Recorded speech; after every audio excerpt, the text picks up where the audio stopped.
Hashem, alors, Chok l'Israël, Yom Shlishi, mardi, Yevamot 105 à l'Unishmat, Meir Amram Torjman Bardona, Vlerfoua Shlema, Simon Bar Rahma.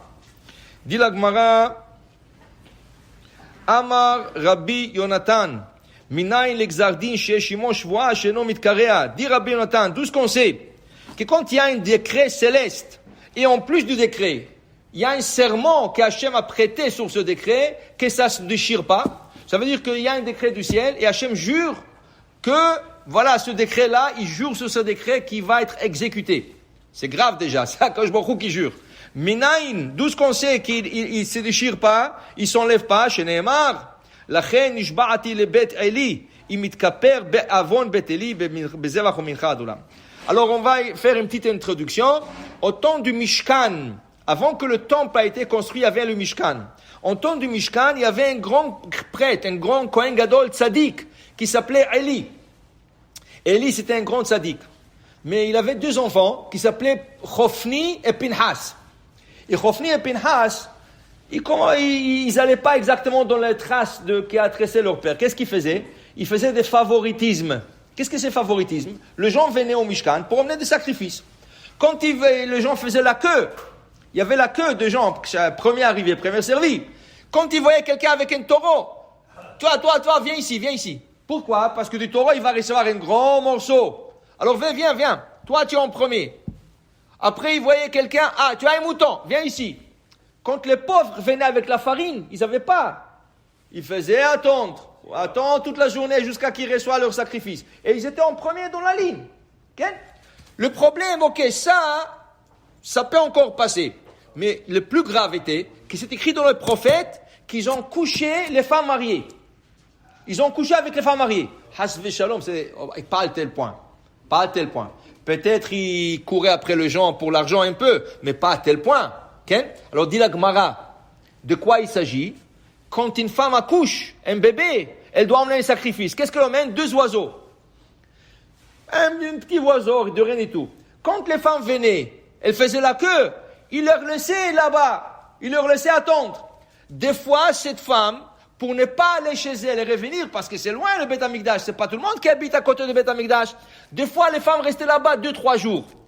Le problème, que la femme, tant qu'elle n'emmène pas son sacrifice, elle peut pas être avec son mari. Il faut qu'elle amène son sacrifice, elle va au mikvé, elle va à son mari. À cause qu'ils ont retardé ces femmes 2-3 jours sans mikvé, sans aller avec leur mari, c'est écrit sur eux, ils étaient avec les femmes mariées. C'est grave si la Torah écrit sur ça à quelqu'un. C'était, Akadosh Baruch Hu s'est tellement énervé, il a juré que cette famille ne dépassera pas le 20 ans. Toute cette famille, tous leurs enfants, leurs petits-enfants, les arrière-petits-enfants, c'était un décret sur cette famille qu'ils ne vivront pas plus que 20 ans. Et ils mourraient tous. 15 ans, 16 ans, 19 ans, 20, 18 ans. Ils ne dépassaient pas le 20. Jamais. C'était très rare que quelqu'un arrivait 20. Ça, c'est Akadosh Baruch Hu qui a juré là-dessus. Okay? Dit la Gemara nous rapporte, Rabba va Abaye, né de Bet Eli Katu. Waouh! Les 2 plus grands Amoraïm, les Amoraïtes, les plus grands, Abaye et Rava va Abaye, sont arrivés de cette famille. Ils étaient 2 Kohen et ils sont de cette famille. Mais qu'est-ce qui leur est arrivé? Alors, Rabba Asak Batora Chaya Arbaim Shenim. Rabba, il avait peur de ce décret. Qu'est-ce qu'il a fait? Il s'est investi dans l'étude de la Torah sans cesse. Il a vécu 40 ans. Okay? Et Abaye, qu'est-ce qu'il a fait? Abaye, Asak Batora ou Bigmilut Rasadim. Il a dit non, moi je vais étudier la Torah, mais je vais faire chesed, je vais aider les gens. Quelqu'un qui a besoin de la tzedaka, quelqu'un qui a besoin de l'aide, pas nécessairement financier, quelqu'un a besoin de l'aide, quelque chose, donner du manger à quelqu'un, chesed. Lui, il a vécu shitim shnin, 60 ans. Pourquoi? Parce que la combine de la Torah et le chesed, c'est beaucoup plus fort que la Torah. C'est très bon d'étudier la Torah, c'est excellent. Mais étudier la Torah et faire chesed, tous les deux, c'est très très grave. Pourquoi? Abaye disait qu'il a trouvé dans le verset qu'Akadosh Baruch Hu a juré. Qu'est-ce qu'Akadosh Baruch Hu a dit? Akadosh Baruch Hu a dit, Imitkaper avon beteli bezevach umincha. Je n'accepterai aucun sacrifice pour expier la faute de Élie, la maison de Élie. Okay? Alors Hacham jure qu'il n'acceptera aucun sacrifice. Vient Abaye et dit, oui, Bezevach ou Mincha eno mitkaper, c'est vrai. Hachem a juré qu'il n'acceptera aucun sacrifice pour expier. Mais il y a quelque chose qui est plus fort que le sacrifice qui expie. C'est quoi la Torah? Comme on dit le matin, Zot Torah, la Ola, la Mincha, la Khatat, la Hacham, la Milouim ou Zevach Hashelamim. Voici la Torah. Quand on ne peut pas emmener le sacrifice, on étudie le passage de la Torah qui parle de Ola, de Khatat, de Shlamim. C'est comme si on avait emmené le sacrifice. Mais la Gemara le prend sur un autre sens. Zot Torah, quand tu apprends la Torah, la Ola, la, comme en arabe, on dit la, lo Ola. Tu n'as pas besoin de Ola, tu as la Torah.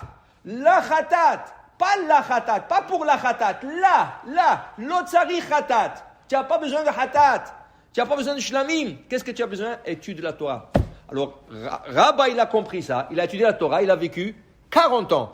Et Abaye a dit, je vais ajouter quelque chose de plus fort, Gmilut Chassadim. Torah ou Gmilut Chassadim, 60 ans. Ça veut dire qu'il a vécu 3 fois plus que le reste de sa famille. Pour dire que c'est tellement important d'étudier, mais aussi de faire chesed. Baruch Adonai Le'olam. Amen ve Amen.